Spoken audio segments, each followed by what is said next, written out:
भाई का तोहफा है तुम्हारे लिए।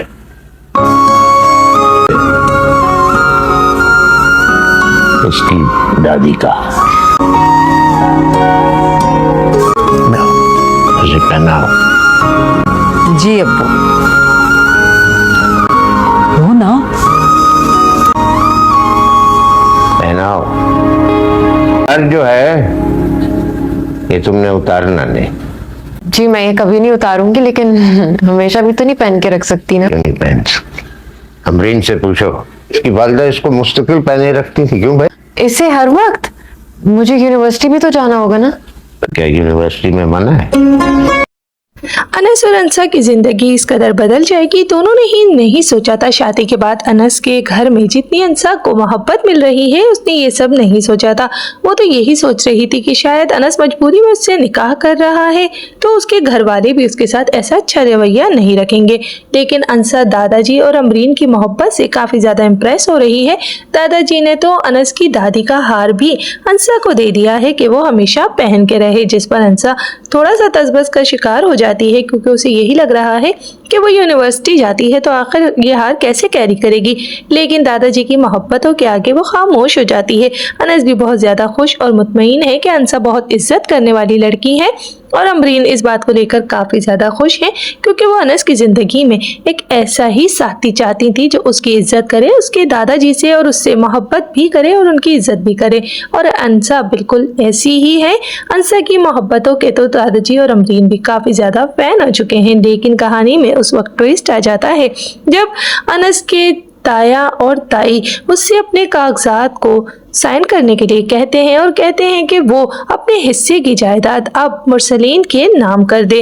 अंसा को ये सारी बातें नहीं पता होती हैं, लेकिन जब अंसा उन लोगों का रवैया देखती है अनस के साथ, तो वो घबरा जाती है और फौरन ही पूछती है दादा और अमरीन से कि क्या ये अनस के सगे ताया ताई हैं। इसीलिए जब उन्हें बताते हैं कि हाँ ये उनके सगे ताया ताई हैं, लेकिन वो जायदाद के लिए अनस के साथ ऐसा बर्ताव करते हैं, तो अंसा फौरन ही अनस के पास जाती है। और जब जायदाद की बातें हो रही होती हैं तो अंसा बीच में बोल पड़ती है कि अनस क्या ये वही घर है जो उसके नाम किया गया है हक महर में, जिस पे अनस के जवाब देने से पहले शाजिया बोल पड़ती हैं कि अंसा को बीच में बोलने की कोई ज़रूरत नहीं है। अंसा तो बहुत ज़्यादा गुस्से की तेज़ है और इस बात पर भी उसे शदीद गुस्सा आ जाता है, और वो फ़ौरन ही शाजिया की तरफ देखकर रूडली बिहेव करती हैं। और जब अनस के ताया और शायान अनस पर हाथापाई करने की कोशिश करते हैं, यहाँ तक कि शायान ने तो अनस को ज़ख्मी कर दिया है, तब भी अंसा बहुत ज़्यादा गुस्सा होती है। उसकी समझ नहीं आ रहा होता है कि अनस की फैमिली के साथ वो किस तरीके से डील करे, क्योंकि अनस की फैमिली तो उसके साथ जानवरों वाला सलूक कर रही है, और अमरीन और दादा बूढ़े हैं, इसलिए वो उनका मुकाबला नहीं कर पा रहे हैं। उसकी समझ में ये नहीं आ रहा कि आखिर अनस इन सब का मुकाबला करने की बजाय इस कदर मजलूम क्यों बना हुआ है। अनस मार खा के जब कमरे में बंद हो जाता है तो अंसा उसके पीछे जाती है, लेकिन अनस दरवाज़ा नहीं खोलता। इस बात पर अंसा को बहुत ज़्यादा दुख होता है और वो जाके ताया के बारे में पूछती है दादा और अमरीन से। जब वो उसे सारी बातें बता देते हैं तो फिर अंसा के अंदर की फेमिनिस्ट जाग जाती है और फौरन ही वो अनस का दिफा करने के लिए वापस आती है और अनस को भी रूम में से बाहर निकाल कर लाती है। और अनस जब अपने ताया के सामने आता है तो उसके ताया इतने जख्मी होने के बावजूद, उसे इतना मारने पीटने के बावजूद भी उनका दिल नहीं भरता और वो एक बार फिर से अनस के ऊपर हाथ उठाने आते हैं। लेकिन यही अंसा की बस हो जाती है। वो अनस और उसके ताया के दरमियान में आके खड़ी हो जाती है और कहती है कि वो पीछे हटे और अनस पर वो अब हाथ नहीं उठा सकते, क्योंकि अनस के साथ अब अंसा खड़ी हुई है। और ताया मुरसलीन ही नहीं, शाजिया को भी ये देखकर काफ़ी ज़्यादा हैरानी होती है कि अंसा, जिसको कि वो एक मजलूम सी लड़की समझ रहे थे, वो तो अनस की भी प्रोटेक्शन कर रही है, क्योंकि अनस जिसने कभी भी अपने ताया और उसकी फैमिली के सामने कभी भी आवाज़ नहीं उठाई थी, अंसा ना सिर्फ उसके ताया के सामने आवाज़ उठा रही है बल्कि उन्हें अनस के ऊपर हाथ उठाने से भी रोक रही है। और यही चीज़ें ताया मुरसलीन और शाजिया को बहुत ज़्यादा परेशान कर देंगी, क्योंकि वो तो यही सोच रहे थे कि अनस को मार पीट के उसके हिस्से की जायदाद अपने नाम करवा लेंगे। लेकिन अब अंसा के आने के बाद ये सब चीज़ें इतनी भी आसान नहीं है। इधर शायान जो कि अनस को ज़ख्मी कर चुका है, इसके लिए अंसा फ़ौरन ही पुलिस को फ़ोन करके बुला लेगी और शायान को फ़ौरन ही ये धमकी देगी कि अगर अब उसने अनस पर हाथ उठाया तो वो उसे पुलिस में बंद करवा देगी, जिसकी वजह से ताया, मुरसलीन और शाजिया काफ़ी ज़्यादा डर जाते हैं और उन्हें ये लगता है कि अंसा पहले भी एक बार शयान को पुलिस के हवाले करवा चुकी है और उसी की वजह से शयान ने थाने में रात गुजारी थी।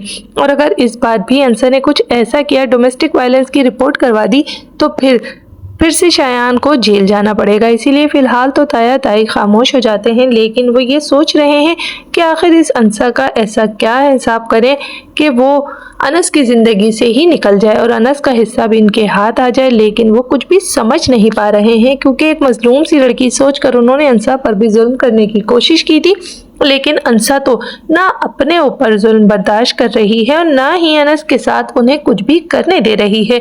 दादा और अमरीन ये बातें देखकर काफ़ी ज़्यादा खुश हैं कि अंसा जो है वो ऐसे ही अनस के साथ खड़ी है जैसे कि उसकी बीवी को होना चाहिए। अनस जो काफ़ी ज़्यादा अपने दादा की वजह से चुप रहता था और अब अंसा को अपने लिए खड़ा होते हुए देखकर उसे भी एहसास हो गया है कि अंसा को उसकी प्रोटेक्शन नहीं करनी है, बल्कि अंसा के लिए मुहाफिज बनने का काम करे। अब अंसा और अनस के बीच की रोमांटिक स्टोरी भी शुरू होने वाली है, क्योंकि दोनों ही अब एक रूम शेयर कर रहे हैं। अंसा को एहसास हो गया है कि वो अनस की बीवी है और उसे उसके साथ ही एक रूम में रहना चाहिए। और ये सारी बातें मुरसलीन की फैमिली को काफ़ी तकलीफ दे रही हैं। शीरीन भी जो ये सारी बातें देख रही है तो उसे ये लग रहा है कि अनस जैसे दब्बो लड़के को उसने छोड़ दिया, लेकिन यूनिवर्सिटी की सबसे काबिल लड़की ने ना सिर्फ अनस से शादी कर ली है, बल्कि अब तो वो अनस के साथ कंधे से कंधा मिलाकर खड़ी हुई है। और यही बातें शहरीन को भी काफ़ी ज़्यादा तंग कर रही हैं। शहरीन ने तो ये सोचा था कि अंसा से निकाह भले कर लिया हो अनस ने, लेकिन अंसा की जो वीडियो है वो पूरे घर को दिखाएगी और अंसा को घर से बाहर निकाल देगी। लेकिन अंसा का किरदार इस कदर मजबूत है कि अंसा ने ना सिर्फ अपने ऊपर बात करने से शहरीन को मना कर दिया है, बल्कि उसने तो अनस के लिए भी खुद दीवार बन के खड़ी हो गई है ताया के सामने कि आखिर वो उसके शौहर पर हाथ कैसे उठा सकते हैं। और ताया, मुरसलीन अंसा का ये रूप देखकर सच में ही थोड़े से घबरा जाते हैं। शायान जो कि अपनी हठधर्मी पर कायम है, वो यही सोच रहा है कि चाहे जो भी हो जाए वो तो